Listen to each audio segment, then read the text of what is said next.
Eu quero continuar o que eu comecei há 2 semanas atrás.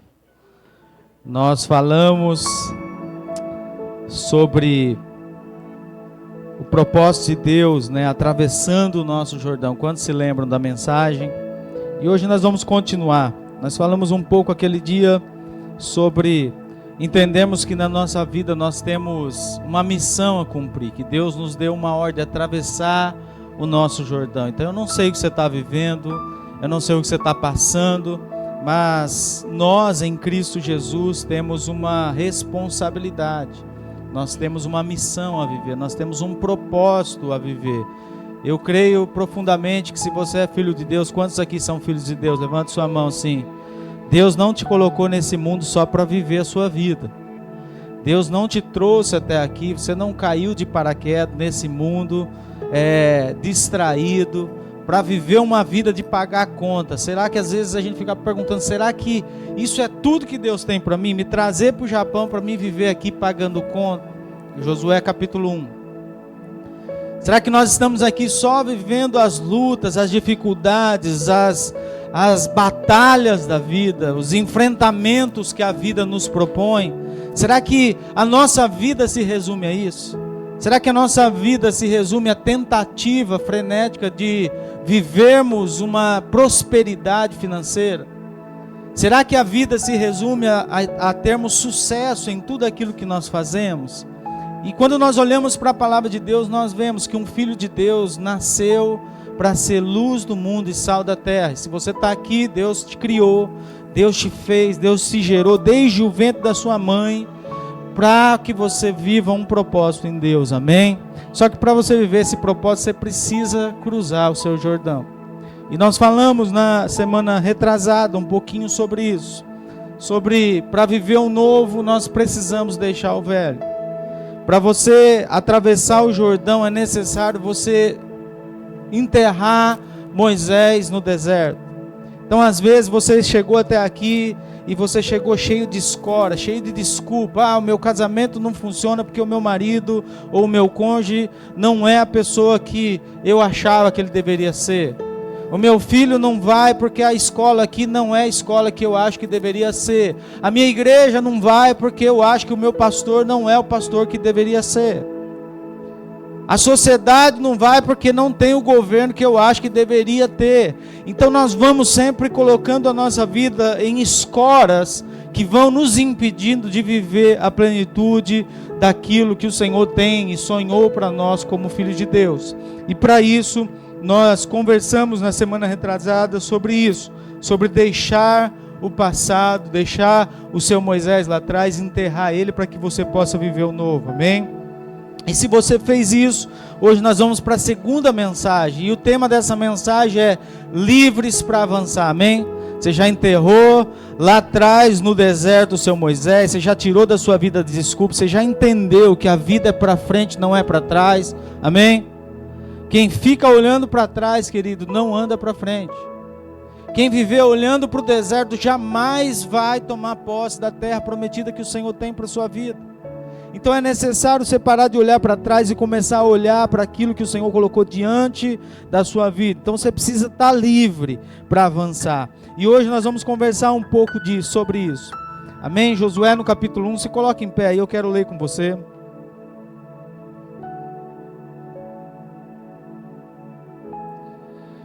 Diz assim: depois da morte de Moisés, servo do Senhor, disse o Senhor a Josué, filho de Num, auxiliar de Moisés: meu servo Moisés está morto. Agora, pois, você e todo este povo preparem-se, diga assim, prepare-se, para atravessar o rio Jordão e entrar na terra que eu estou para dar aos israelitas. Como eu prometi a Moisés, todo lugar onde puserem a planta dos pés eu darei a vocês. Seu território se estenderá do deserto ao Líbano e do grande rio Eufrates, toda a terra dos hititas, até o mar grande do oeste. Ninguém conseguirá resistir a vocês todos os dias das suas vidas.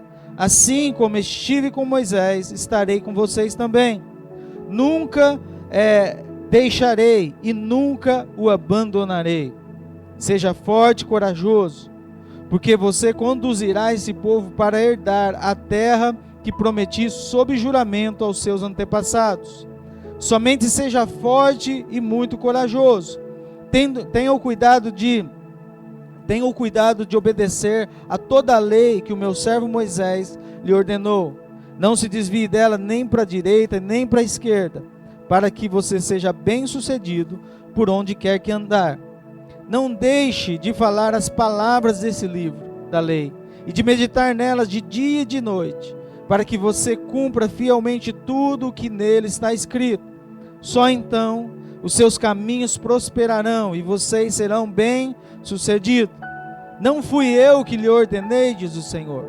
Seja forte e corajoso, não se apavore, não se desanime, pois o Senhor, o seu Deus, estará com vocês por onde quer que andares. Pai, nós agradecemos a Ti por essa palavra, agradecemos ao Senhor porque a Tua palavra, ela é viva, ela é eficaz, ela é capaz de transformar, Senhor, o nosso choro em riso, capaz de transformar o nosso luto em alegria, capaz, Senhor, de transformar um coração desistido em um coração animado.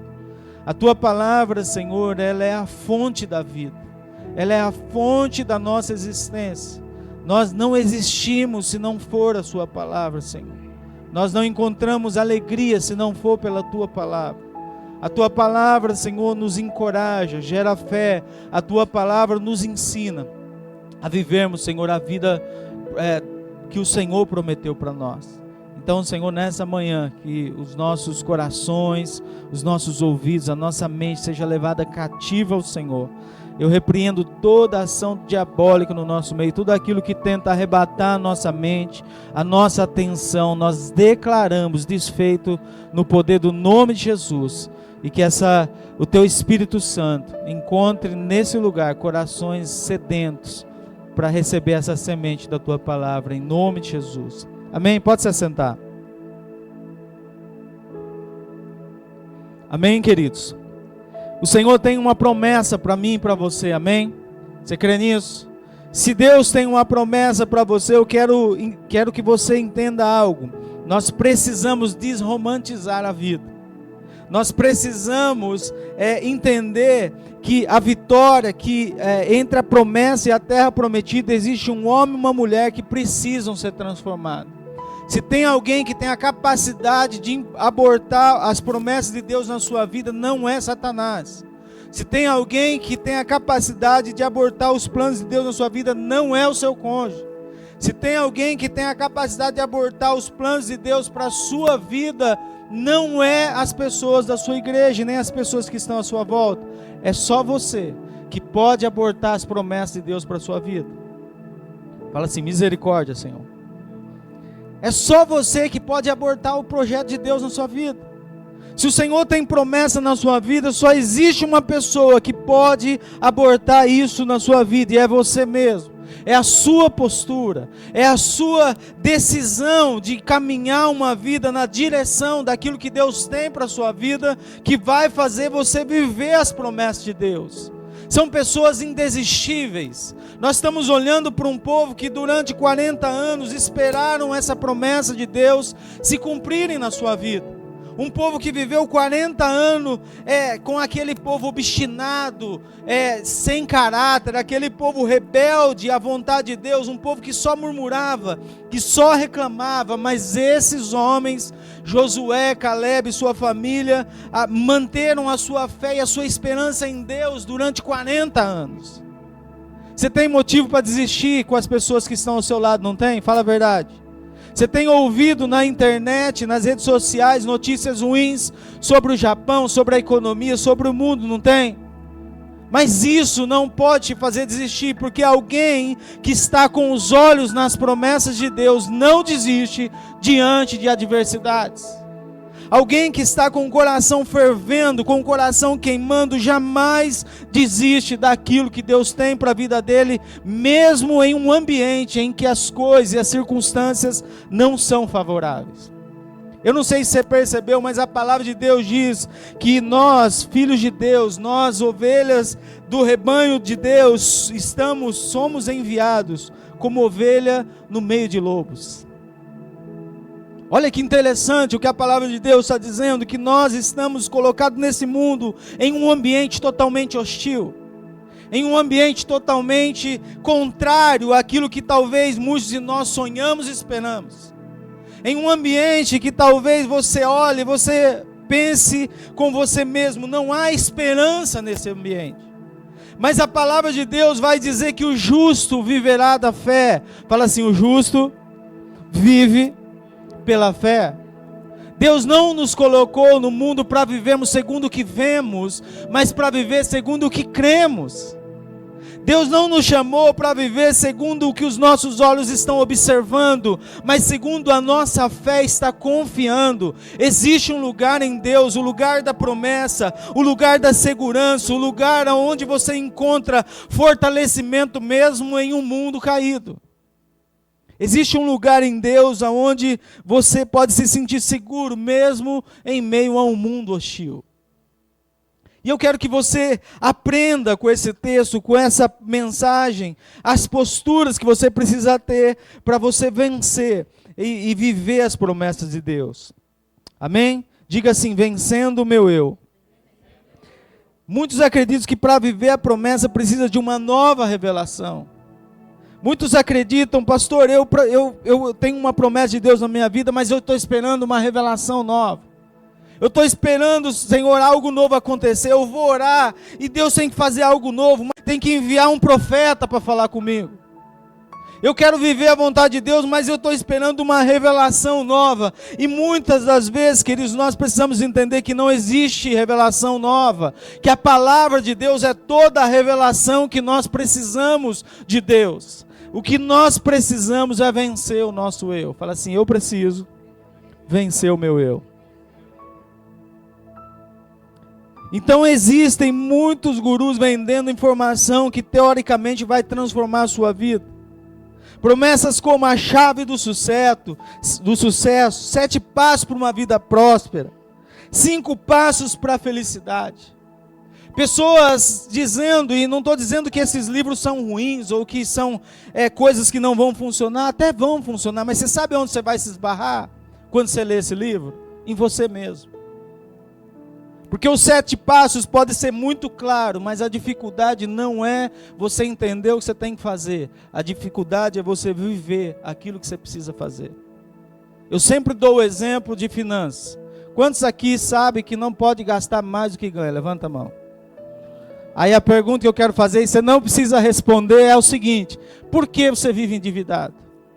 Se você sabe que você não pode gastar mais do que você ganha. Você está vendo que a questão na nossa vida, os nossos cativeiros não são falta de informação. As dificuldades que nós vivemos não é falta de informação, mas é a dificuldade de submetermos, de vencermos o nosso próprio eu e no colocar a nossa vida sujeita àquilo que nós precisamos fazer e fazer aquilo de todo o nosso coração. Então saber que você precisa gastar menos do que você ganha não é suficiente. Você precisa acordar todo dia vencendo sua vontade de gastar mais do que você pode. Vencendo a sua tentação de usar o demoninho do Visa e do Mastercard. Vencer a sua tentação de todo dia você ter que sair, todo fim de semana você ter que sair para um shopping, gastar o dinheiro que você não tem. O dia que você fizer isso, a sua vida financeira muda. Você começa a viver pelo que você tem, não pelo que você não tem. E você começa a viver uma vida diferente. Eu estou dando um exemplo de finanças só para você entender que isso se aplica a tudo na nossa vida. Não é difícil sabermos a vontade de Deus para a nossa vida na palavra de Deus. O que é difícil é vivermos a palavra de Deus. O que é difícil é você acordar todos os dias empenhado em se submeter ao Evangelho e falar assim: eu submeto a minha vida, eu submeto o meu eu ao Evangelho para que eu possa viver a vontade de Deus na minha vida. Então, querido, só tem uma pessoa que está abortando os sonhos de Deus na sua vida, e é você mesmo. E nessa manhã eu estou aqui para levar você a entrar em guerra com você, para que você possa vencer de verdade o seu eu, o seu egoísmo, a sua falta de motivação, a sua falta de fé e de coragem de enfrentar você mesmo, para se colocar no lugar da promessa de Deus, para você atravessar esse Jordão. Então vamos ver aqui, tirando o que nos atrapalha para entrar na terra prometida, atitudes que vão te fazer fracassar. Se você está anotando, anota aí.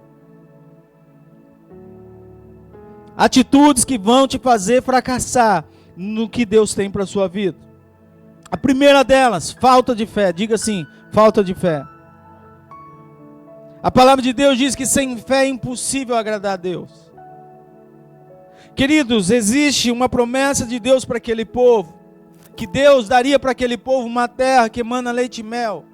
A terra da promessa. Esse povo está diante dessa terra e esse povo precisa confiar no caráter de Deus. Esse povo precisa crer que a promessa de Deus vai ser alcançada, custe o que custar. O que nós vemos é os espias indo até a terra e percebendo que o que eles trazem da terra, o que eles trazem de informação não é fé, é falta de fé. O que eles trazem de informação é que existem naquela terra gigantes, que existe naquela terra muita dificuldade, que o povo de Deus era pouco diante daquele povo que estava habitando aquela terra, que certamente em guerra eles morreriam. Mas é curioso a gente olhar, queridos, que a promessa de Deus já tinha sido feita. Deus disse ao povo, vai lá e toma posse da terra prometida. Então, queridos, muitas das vezes nós precisamos, ao invés de contar os gigantes, viver pela fé. É dizer, Deus tem promessa para a minha vida, então eu seguro firme aqui. Deus tem promessa para o meu casamento, então eu seguro firme aqui. Deus tem promessa para o meu ministério, então eu seguro firme aqui. Mesmo que as coisas hoje não estão como eu gostaria que estivessem, mesmo que eu não esteja vendo com os meus olhos a promessa, mas eu continuo perseverando em fé para que o Senhor cumpra na minha vida a promessa de Deus. Qual é a promessa de Deus para a sua vida? Tem muita gente que fala, pastor, eu estou desistindo do meu casamento. Eu estou desistindo do meu relacionamento conjugal. Queridos, vive pela fé. Eu não sei se você já aprendeu, se já entendeu. Quem já tem um tempo de casado, já entendeu que tem hora no nosso casamento que o amor não é suficiente. Tem hora no nosso casamento que é somente a sua aliança com Deus que faz seu casamento permanecer. Tem hora que você olha para o outro e você vê que vocês não estão falando a mesma língua, que vocês não estão vivendo bons dias. Tem hora que dorme os dois, acorda um falando grego, o outro francês, ninguém se entende. É só em casa que tem isso? Se for só em casa, eu acho que eu devo estar em pecado. Mas isso é na vida de todo mundo. Ontem eu conversava com uma ovelha lá em Okazaki e ele falava, pastor, o meu casamento está de pé porque eu decidi viver assim. Nós decidimos viver firme nessa aliança. Eu falei assim, está aí a resposta para o sucesso de qualquer casamento. Você quer que seu casamento seja feliz e pleno? Decida viver aliançado com seu cônjuge, mesmo em tempos difíceis. Porque tem hora, queridos, que você vai olhar e toda aquela beleza, toda aquela gentileza do namoro se vai. E a única coisa que fica é a aliança que você tem com ela. Então, querido, sabe por que você está desistindo do seu casamento? Porque você não tem fé. Porque você não tem confiança de que Deus vai mudar a história do seu casamento, que Deus vai mudar a história da sua família, que Deus tem promessa para a sua casa, Deus tem promessa para os seus filhos, Deus tem promessa para nós como igreja. Às vezes você olha para a sua igreja e fala assim, pastor, eu estou desistindo da igreja porque a minha igreja não é o que eu gostaria que ela fosse. A minha igreja não é do jeito que eu sonhei que ela fosse. A minha igreja não tem o que eu gostaria que ela tivesse. Igreja é igual casamento, queridos. Quando o amor não é suficiente, sabe o que você vai fazer? Você vai viver pela aliança e pelas promessas de Deus. Você vai olhar para a cruz e vai falar, Senhor, eu decido viver pela fé. A palavra de Deus diz lá em 1 João 5,4, o que é nascido de Deus vence o mundo, e esta é a vitória que vence o mundo, a nossa fé. Está aqui a chave do sucesso da sua vida, é ter fé. É ser alguém que tem uma visão e enxerga com os olhos de Deus, com os olhos da promessa, em um tempo em que todos estão vivendo pela sua própria concupiscência, pelos seus próprios desejos. É as pessoas olharem para você e encontrarem em você um homem e uma mulher que vive da fé. Enquanto todo mundo está olhando para a crise, com medo da crise, com medo de faltar recurso, você está olhando para a promessa de Deus sobre a sua vida e está falando: eu confio no Deus da promessa que me trouxe até aqui. Eu confio no Deus da provisão que tem me sustentado até o dia de hoje. Eu não vivo segundo o que vejo, mas eu vivo segundo o que eu creio, o que Jesus disse para mim nas Escrituras. Então é tempo de viver pela fé. A falta de fé, queridos, vai fazer você fracassar diante das promessas de Deus. Sabe a segunda coisa que você precisa entender que vai te fazer fracassar? Falta de coragem. Fala assim: falta de coragem.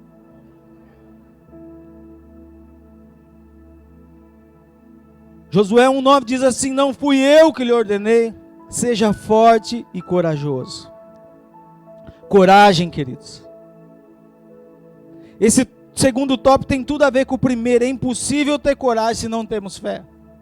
Porque a coragem aqui não é confiar em si mesmo. A coragem aqui é a fé em ação. Não é você confiar na capacidade do seu braço de resolver o problema do seu casamento. Não é confiar na capacidade sua de tornar essa igreja melhor. Não é confiar na sua capacidade de viver uma vida financeira mais equilibrada, mas é confiar na promessa de Deus para a sua vida, se agarrar a ela e viver com coragem diante daquilo que é a promessa de Deus na sua vida. A fé, a Bíblia diz, sem obra é morte. Então a coragem, queridos, tem a ver com a ação da fé. E eu quero dizer para você o que você tem feito diante da promessa que o Senhor tem para a sua vida. Toda fé, queridos, toda promessa, ela precisa gerar em nós um movimento. Diga assim: a fé precisa gerar um movimento. Se a fé sua não gera movimento nenhum, isso não é uma fé saudável.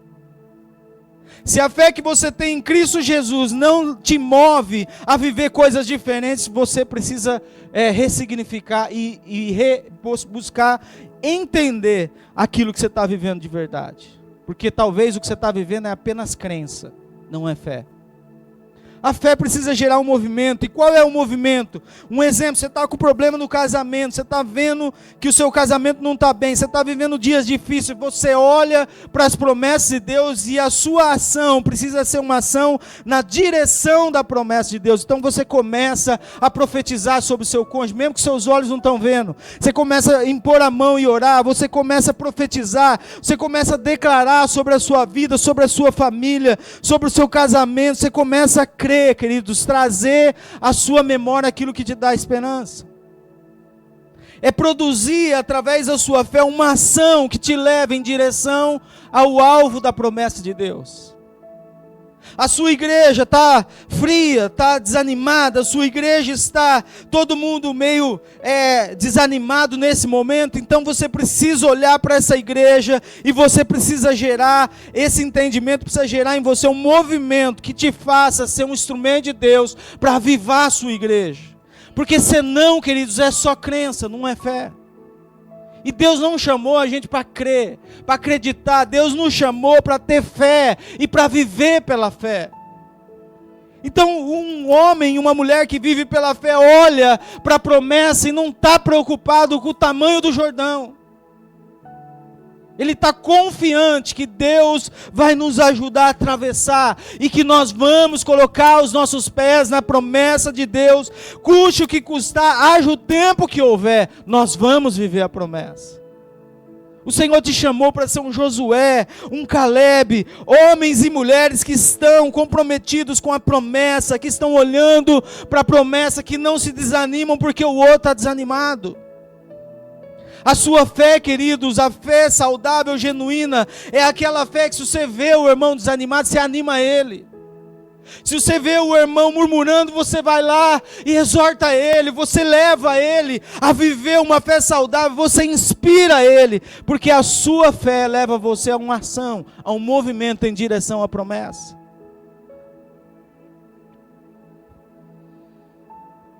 Você não pode apenas ter conhecimento de Deus, você não pode ter apenas a informação de que o que é nascido de Deus vence o mundo, e essa é a vitória que vence o mundo, a nossa fé, mas você precisa ter uma ação em direção a essa verdade.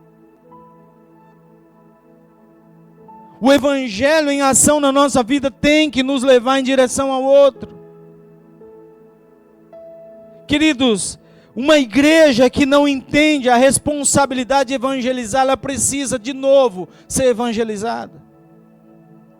Uma igreja que não entende a riqueza e a responsabilidade que está sobre a vida dela, de ser um instrumento portador da mensagem transformadora do Evangelho, uma igreja que senta em cima da graça, que senta em cima do que recebeu de Deus e não move, e esse mover de Deus não leva ela na direção de falar do amor de Deus ao próximo, essa pessoa precisa ser evangelizada. Se a minha fé só serve para eu pedir para Deus o que eu quero, nós precisamos de um encontro genuíno e verdadeiro com Deus, porque essa fé não é saudável. Se a minha fé só me leva a viver preocupado com as minhas questões, eu preciso de um avivamento na minha fé. Então não se deixe intimidar diante das adversidades, não se deixe intimidar diante das dificuldades, não se deixe intimidar diante dos vales que você precisa atravessar. Se você tiver um olhar de fé como Josué e Caleb, você vai viver a promessa. Sabe outra coisa que vai te fazer fracassar nessa caminhada? Desvio da palavra de Deus. Diz assim, desvio da palavra. É curioso que a palavra de Deus vai dizer nesse texto que, olha, fala da palavra, fala em todo o tempo da promessa, fala em todo o tempo daquilo que eu prometi, fala todo o tempo do livro da lei, não se desvie dele nem para a direita nem para a esquerda, porque só assim os seus caminhos prosperarão. Você quer a chave da prosperidade para a sua vida? Viva a palavra de Deus. Não tem outro jeito. Não tem fórmula de sucesso, queridos. Só tem um jeito de sermos prósperos em Deus: viver pela palavra e pelas promessas de Deus.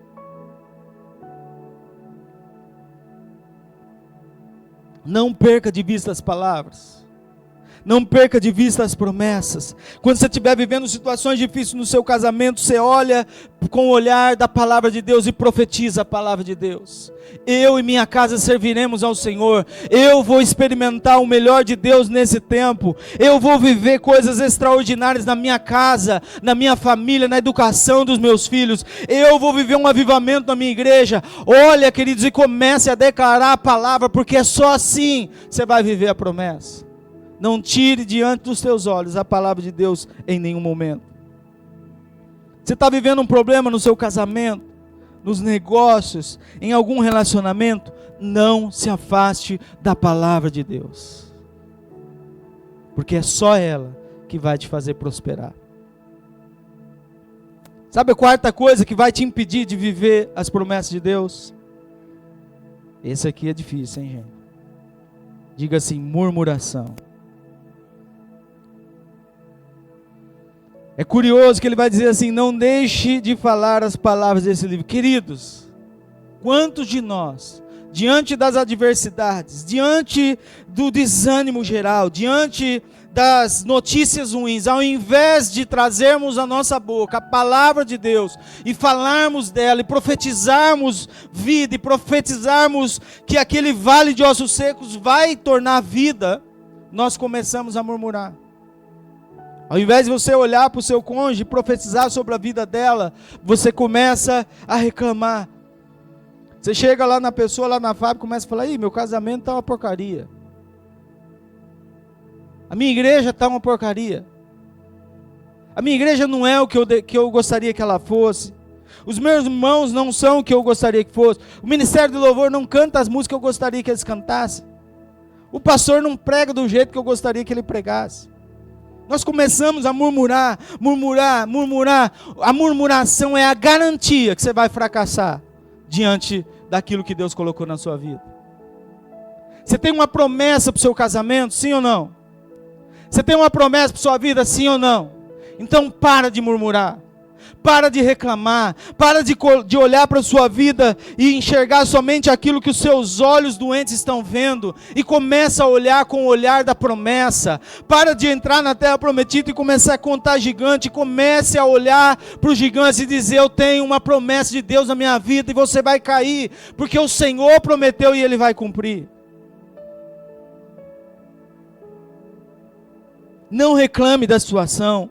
Não murmura, não maldiga os seus lábios. Bendigue ao Senhor os seus lábios. Mesmo quando você não entender, queridos, isso é adoração. Mesmo quando você não entender, mesmo que você estiver passando em um momento que você não consegue enxergar motivo e razão para você estar passando por aquilo, feche os seus olhos e bendiga os teus lábios ao Senhor. Diga: Senhor, eu confio em Ti.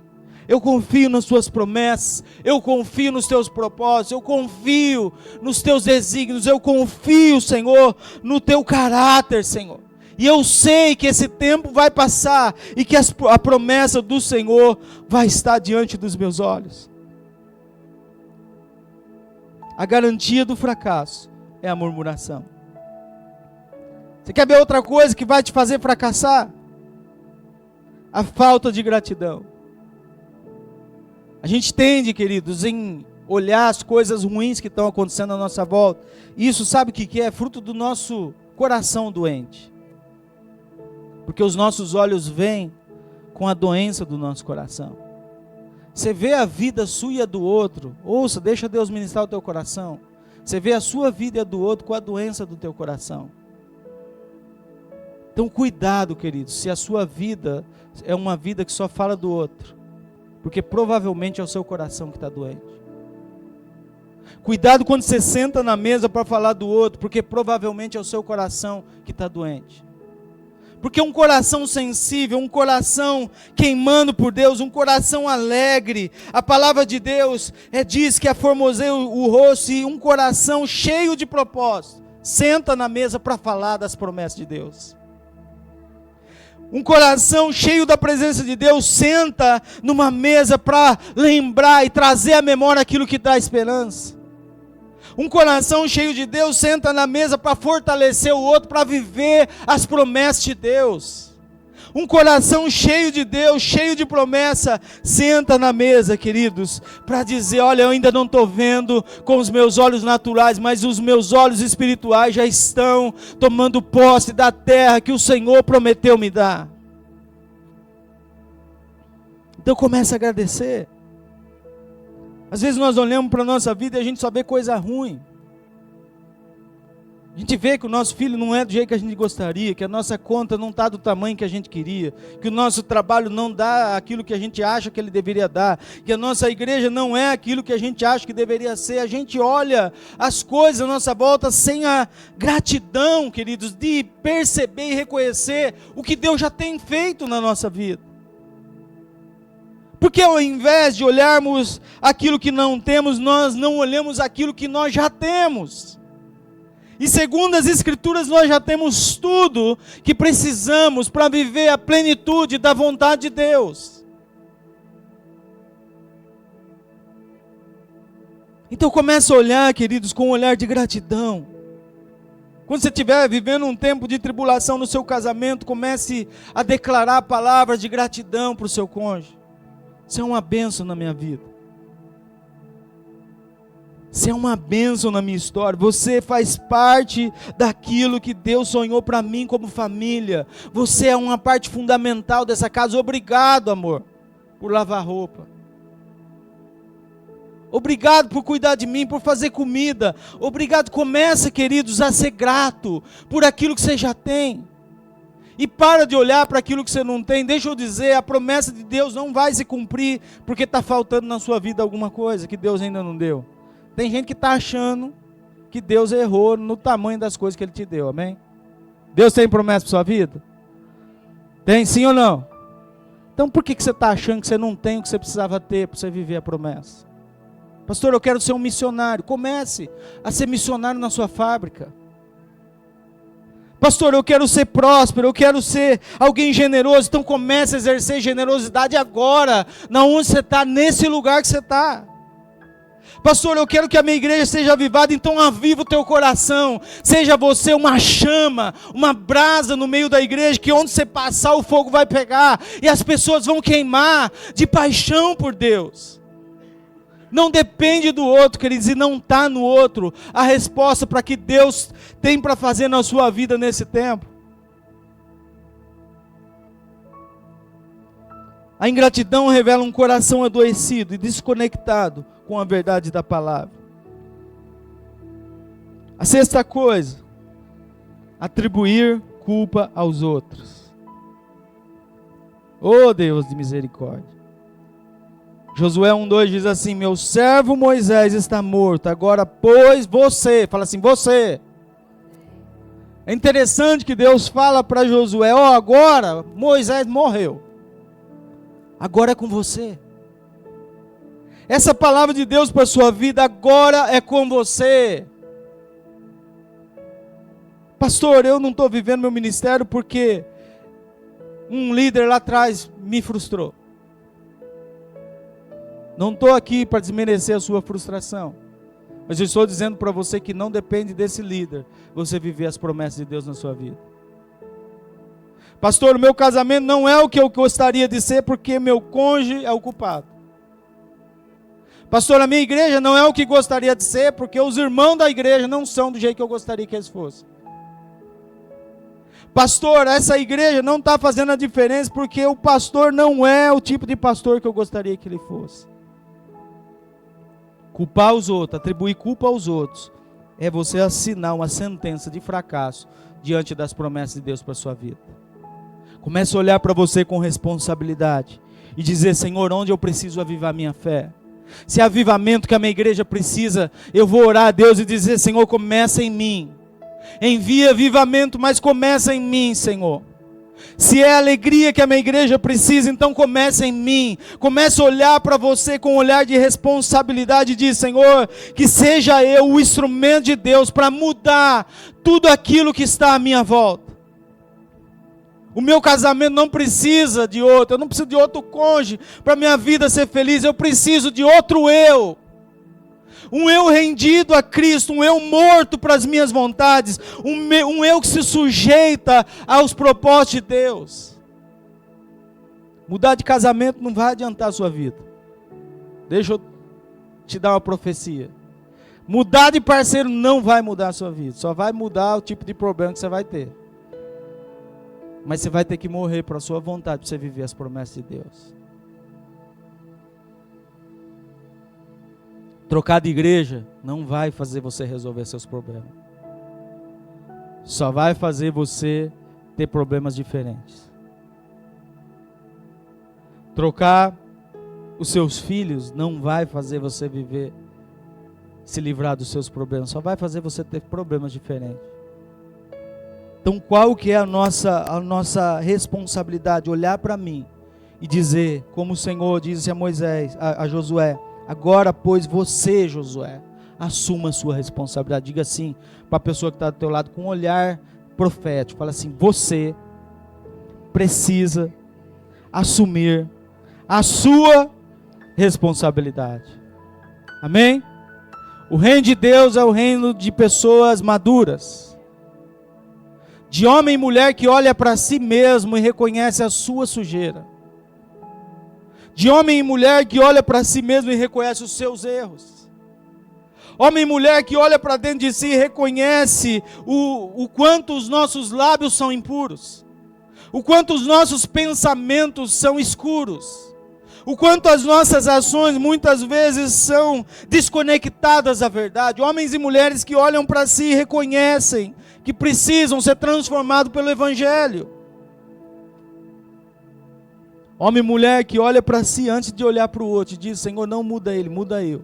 Porque a resposta para todas as coisas está na minha mudança. Você é um instrumento de avivamento do Senhor nesse tempo. E se você não vencer o seu eu, você jamais vai viver as promessas de Deus. Sabe o que o Senhor te trouxe aqui para dizer para você? Para de ser uma eterna promessa nas mãos de Deus. Para de viver achando que o tempo de Deus para a sua vida é amanhã. Porque não. Josué e Caleb estão vivendo as promessas hoje, mesmo que ainda não atravessou o Jordão.